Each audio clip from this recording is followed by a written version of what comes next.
So we're here to talk a little bit about your experience with supervision. We have two residents and one about to be resident. And so I'll have you introduce yourself and we'll just kind of go on from there. Nicole, would you like to go first? I'm Nicole Gonzalez. I'm a second year resident. Have been licensed for about a year and just coming up to the end of my second year in about a month and a half. I'm Renee DeMattis. I'm ending my first year as a resident, starting my second year. Almost licensed, got all the materials in, just waiting for that rubber stamp of approval. Passed your exams. Passed all of my exams. Very exciting. And I am Cheryl Burns, and I am soon to be starting my residency. Just getting ready to defend, and have stayed on here with North Shore to continue to learn. Okay. And let's go backwards. Cheryl, your school, what school are you Yes, from? I am at Fielding Graduate University, which is one of the only ones that's APA and distributed model. Okay. Renee? I graduated from Florida School of Professional Psychology at National Louis University. Okay. And I did most of my training at Argosy University, but graduated from the Chicago School of Professional Psychology in DC. Okay. So we've got a lot of different backgrounds and different experiences here with supervision, with training models, and so forth. So I guess since we want to focus on supervision, let's start off with, and you don't have to go in order, please feel free to just kind of discuss. What do you see the purpose of supervision? What has it been for you, and how do you see that as going? I view it very much as a developmental piece that, at least the supervision I've received, follows that kind of developmental model of meeting you where you're at and helping you kind of first understand the purpose of whatever you're doing. So whether it be diagnostic or therapy, and kind of helping you develop your clinical and professional identity, and then helping you, graduate and understand interventions and how to employ interventions. And then more of my training has been diagnostics, so understanding different neuropsych profiles and how those match on with different disorders. And I think it's supposed to, be didactic and help you develop your own professional identity, a bit of both. Mm-hmm. I concur. I think for me, and I've always viewed supervision as kind of like this extension of the learning process. Thinking about practica experiences, internship, postdoc, supervision has just always been this opportunity to review cases, even go back and review the basics in terms of foundations, like Dr. DeMattis said, in terms of neuropsych diagnostics, so the pathophysiology and things like that, symptoms, and testing, making sure that we're obviously administering assessments accurately, scoring accurately, but also just the big, the didactic component in terms of going back and maybe discussing things that we weren't quite well trained on in previous practicas, or areas that we just want to learn a little bit more on. So just an expansion of our, our education and our foundation in terms of as clinicians. Mm-hmm. Yeah, I would agree with both of them. I think most of what I experienced is just kind of taking what we learned in the classroom and expanding on that, and being able to kind of recognize your own strengths and weaknesses along the way and how to best utilize those, whether it be in therapy or in neuropsych testing, and just have that opportunity to kind of hone in on your skills and really develop further. I noticed both of you, or all three of you, mentioned that we often think of supervision as case-directed and case-oriented, but you're also bringing in the idea of didactics as an important. Does that occur during case discussion? Do you see that in other ways that it comes out during supervision, other avenues for supervision?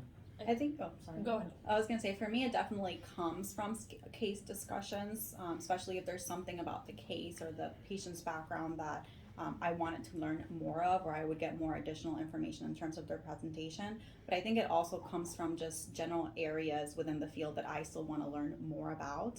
So I will bring up kind of those topics in our supervision to discuss, and then that opens up conversations about getting more patients who have, those diagnoses or those medical presentations, those sort of things. Mm-hmm. I completely agree with that. I think sometimes supervision is on the supervisee to recognize your own areas of weakness and areas that you want more education in, and to be able to voice that and have like the confidence to say like, hey, like I'm struggling in this area. Can we have more discussions? Can we maybe do an article review? I know that part of like my internship supervision with Dr. Troutner was a lot of didactics where we would pick different areas and like she would pick cases for me to review with like that same area that same diagnosis that I wanted to get more information on. Do you think you guys experienced much change with the restrictions due to COVID in terms of the nature of your supervision, the quality of your supervision, and anything like that? Did it make a difference? It took a little adjusting too. So for internship, even though we were in the same building, we still met via video for our supervision. So my supervisor was in her office, I was in mine. I definitely think it required maybe a little bit more work ahead of time to make sure that she had everything that we needed to discuss during that time. So like, for example, if there were reports or scoring or whatever that she needed to review, obviously with it being video, it's not like, or at least we didn't have the, I guess the resources to do like screen share or whatever, but she needed to physically have them for us to kind of be able to discuss those in the moment. So maybe it just took a little bit of preparation, but I still felt like it was just as helpful as if we were face to face. So you would suggest that you really didn't lose much in terms of the quality by doing things via video? I mean, I personally didn't think so. I think for me during internship, because everything for me was primarily still in person except for when we would do group supervisions with the supervisor from Safe Harbor, and with that, I think things were a little bit difficult because again, it was multiple of us in a video, and so with that, like there was a lot of over talking and just kind of getting used to that interchange. Yeah, I would agree. The group supervision aspect was challenging. Yeah. And then I think you felt the same way when you would video into that we were having in person group supervisions here, and that you would video in, and so sometimes there's some like logistical challenges and that just kind of got me thinking too that maybe the one thing that I feel like was missing was I didn't quite feel kind of that connection that you kind of feel like when you're in person talking with someone, especially as an intern, still learning and perhaps having to bring up something difficult in supervision or like feeling some type of way about a case or something that was going on. Don't really feel that same level of support via camera than you do in person. So that would be the one thing that now that I think about it, I do recall kind of missing. I just thought of this. So if I gave you the magic wand by which you just can wave it and all of psychology will follow your guidance, what would you do with supervision? I think we need to expand the definition of supervision to kind of include some of the things that like we have talked about. I think individual supervision, I think it's a good place to start, but I think great value comes from group supervision. Again, from our practice, we've had group supervision with board certified clinical psychologists, residents, interns, all at different developmental levels, and just being able to kind of go over material. I think it could be even as valuable as individual supervision. And then taking supervision across different settings, like I mentioned, not just kind of confining it to, it has to be in the office, face-to-face, just reviewing cases. I think that it can be in the setting, like I said, doing in-hospital work, or, maybe having a supervisor, watch the sessions. I know that that's done sometimes, but I feel like it's not done as frequently, especially once you've graduated. I feel like it usually happens in the context of just a training program. but getting more of that like one-on-one supervision, I think, can be also helpful. That immediate like feedback Right. in the moment can be really helpful. I think I do agree with that, is like expanding the definition of supervision and kind of having something a bit more detailed for what like supervision should be or it should not be, I guess, could be beneficial. You want to take a stab at that? No. But like there's all these different models for how to go about supervision, and obviously I think supervision is kind of like therapy, and it's like you have to meet the person where It has they're to be at, flexible. and and has to kind of change with whoever your supervisee is, and you have to be willing to be flexible as a supervisor to meet that person where they're at, whether it's they're at a lower place or a higher place than you expect them to be.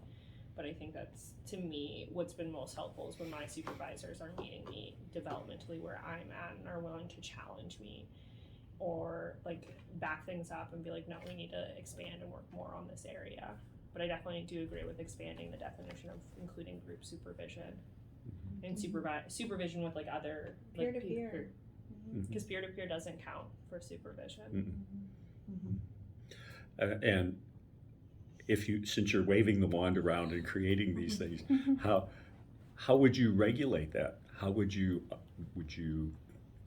have to do? Yeah, would you change it? Would you have to operationalize it? I mean, some people just count hours. Is there? I think there's no great way to operationalize it, and that's probably where the 2 hours came from, because it feels like it's an easy thing to track, and it makes sense to track it like that. But how would you track like quality peer-to-peer supervision? Right. Like people could be like, oh, we chatted for 20 minutes, let's count that as an hour. I think the peer-to-peer supervision has to maybe have some sort of caveat, like it has to be from like someone kind of developmentally at a higher level, like intern, postdoc. First year, second year, first year, yeah. And kind of, operationalizing it, I don't know. I feel like just the same way as we have to fill out like our forms for individual supervision, why can't we do similar things for the other kinds of supervision? And it still counts, So maybe in that section, yes, maybe 2 from, your primary and secondary supervisor, but maybe another section for like other. I don't know. Okay. And maybe you could look at it as like only so many hours a month can come from other supervision, so you're still getting the bulk of it from a primary supervisor, but then maybe 2 out of whatever, 3 out of whatever hours a month you get can come from other types of supervision. I know in the APEC, like you can count like peer-to-peers. Others, Yeah. Right. Well, thank you. Great stuff.